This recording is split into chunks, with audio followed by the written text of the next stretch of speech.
हरे कृष्णा, राधे राधे। दोस्तों, आप सभी का मेरे चैनल भक्ति रस में स्वागत है। आप सभी को छठ पर्व की हार्दिक शुभकामनाएं। आज हम इस वीडियो में बात करेंगे कि छठ पर्व 2025 में कब है। 27 अक्टूबर या 28 अक्टूबर। छठ की तिथियां कब है, सूरज को अर्घ्य देने का शुभ मुहूर्त क्या है, छठ पूजा के दौरान क्या काम करना चाहिए और क्या नहीं करना चाहिए, घर के आसपास कोई नदी तालाब नहीं हो तो हम कैसे छठ का पर्व मनाएं। पंचांग के अनुसार छठ पूजा का पर्व कार्तिक माह के शुक्ल पक्ष की छठी को मनाया जाता है। इसे षष्ठी भी कहते हैं और इसे सूर्य षष्ठी भी कहते हैं। छठ पर्व सूर्य देव को समर्पित होता है। इस दिन सूर्य देव और उनकी बहन छठी मैया की पूजा करके उन्हें अर्घ दिया जाता है।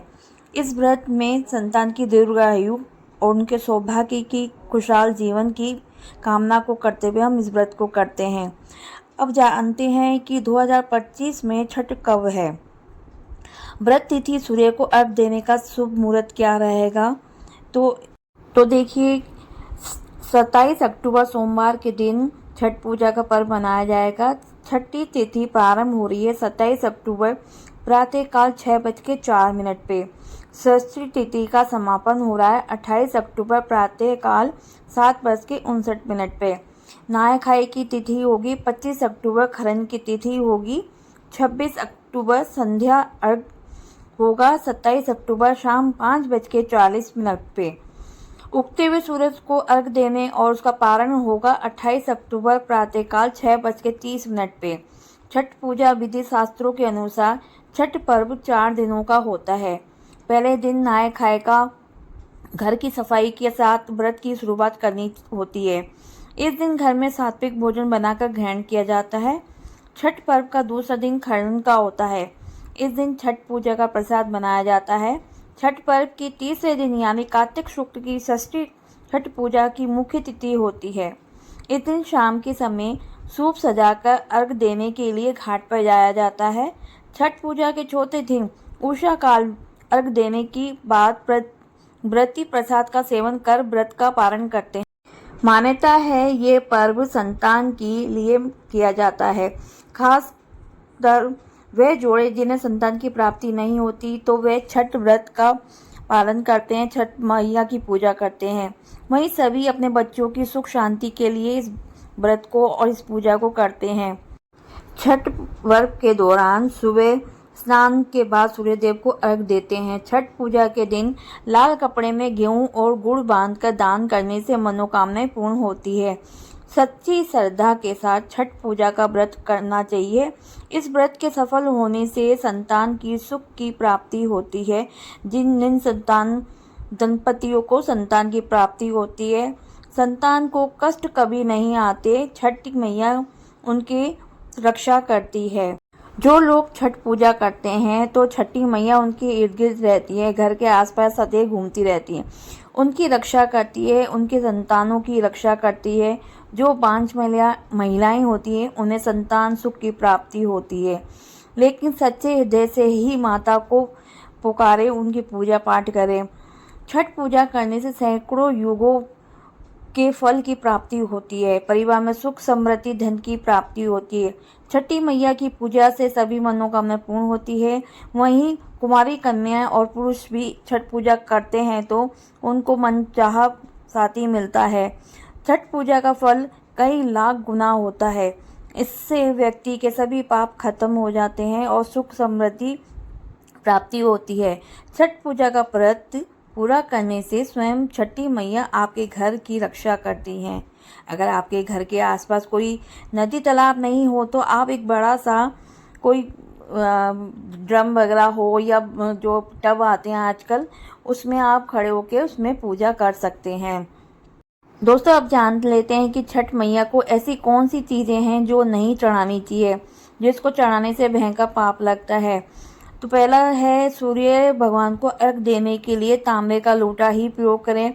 कभी भी भूल के चांदी या स्टील के या प्लास्टिक के बर्तन का से सूर्यदेव को अर्घ नहीं देंगे, इससे व्रत खंडित होता है। दूसरा है कि व्रत के दौरान घर में कभी भी मांसाहार का प्रयोग नहीं करेंगे, सात्विक भोजन का प्रयोग करेंगे। ना परिवार में कोई अन्य सदस्य करे, चाहे बढ़ती हो या मत हो। दूसरा, इन दिनों में लहसुन प्याज का भी प्रयोग नहीं करना चाहिए। इस दिन छठी मैया को भोग लगता है, तो घर में यदि आपके परिवार में कोई व्रत रखता है तो आप लहसुन प्याज का इस्तेमाल नहीं करेंगे। साथ ही इन दिनों में धूम्रपान, मदिरा पान का सेवन भी नहीं करना चाहिए। और तीसरा है कि शुद्धता के साथ भोजन बनाना चाहिए। उन प्रसाद को हमेशा चूल्हे पे बनाएं, जिससे ताज़ा लेपा हुआ हो, यानी बासी चूल्हे पे नहीं बनाएं। जब भी आप प्रसाद बनाएं उसको मिट्टी से लेप पे उसके बाद में उसमें भोजन बनाएं। गैस पे बना रहे हैं तो गैस स्टोव को भी अच्छी तरह से धो लेंगे, बासी गैस पे नहीं बनाएंगे। मतलब उसको पहले अच्छी तरह पानी से धो लें, उसके बाद गैस पे भी बना सकते हैं। व्रतियों को सूरज देव को अर्घ्य देने के बाद ही भोजन को करना चाहिए, अपने व्रत को खोलना चाहिए। व्रत के दौरान भोजन के प्रति मन में लालसा ना रखना चाहिए, इससे मन में लालसा से व्रत खंडित हो सकता है। छठ पूजा के व्रत के दौरान व्रती को जमीन पर ही शयन करना चाहिए। इन दिनों में छठ पर्व के दौरान ना किसी से गलत बात बोले, ना गंदे विचार मन में लाए और ना किसी से गाली गलौज वगैरह करें। छठी मैया का आशीर्वाद पाने के लिए मन में गंदे विचार नहीं लाने चाहिए। घर में पूजा के दौरान झूठे बर्तन और गंदे कपड़ों का ढेर भी नहीं लगाना चाहिए। छठ पर्व के दौरान अपने घर को साफ सुथरा रखें, गंगा जल से छिड़काव अवश्य करें, इससे पूरा घर पवित्र हो जाता है। छठी मैया का आशीर्वाद प्राप्त होता है, आपका भाग्य भी बदलेगा। यदि आपके व्यापार भी इससे 100 गुना बढ़ेगा। छठ पूजा के दिन सूर्य को दूध और गंगा जल से मिले जल से अर्घ्य देना शुभ होता है। छठ पर्व के दौरान कच्चे चावल व गुड़ पवित्र नदी में प्रवाहित करना चाहिए। व्रत के दौरान ब्रह्मचर्य का पालन करना चाहिए। छठ पर्व के दौरान गहरे रंग जैसे नीले काले वस्त्रों का प्रयोग न करें, रंगीन गुलाबी लाल पीले वस्त्रों का प्रयोग करके पूजा करनी चाहिए। अब हम बात करते हैं कि मासिक धर्म के दौरान क्या आप छठ पूजा कर सकते हैं। तो देखिए, जब आपके पीरियड का पहला दूसरा दिन है तो आप छठ पूजा नहीं कर सकती। सिर्फ आप मासिक यानी मन से अपनी पूजा कर सकते हैं, शारीरिक तौर पे पूजा नहीं कर सकती। ना आप किसी पूजा के सामग्री को हाथ लगाएंगे। आपके घर में अन्य सदस्य हैं वो आपकी तरफ से पूजा कर सकते हैं। आपका पति हो, आपके घर में कोई और बच्चे हो तो वो उनके द्वारा आप करवा सकती हैं। अगर आपका पीरियड का 5वां 6वां 7वां दिन है तो आप सूर्य देव को अर्घ्य दे सकती हैं और पूजा कर सकती हैं, क्योंकि छठी मैया भी खुद एक स्त्री हैं। तो इसलिए हम 5वें दिन मैया की पूजा कर सकते हैं, इसमें कोई बुराई नहीं है। आप 5वें दिन मैया की पूजा करते, गृहस्थन होती हैं मैया, तो आप 5वें दिन पूजा कर सकते हैं और प्रसाद भी बना सकते हैं 5वें दिन से। अगर आपको ये वीडियो अच्छी लगे तो वीडियो को शेयर और लाइक करना ना भूलिएगा। मेरे चैनल पे नए हैं तो चैनल को सब्सक्राइब कीजिएगा, बेल आइकन को क्लिक कीजिएगा ताकि आपको अगली वीडियो की नोटिफिकेशन मिलती रहे। कमेंट में जय छठी मैया अवश्य लिखिएगा। धन्यवाद।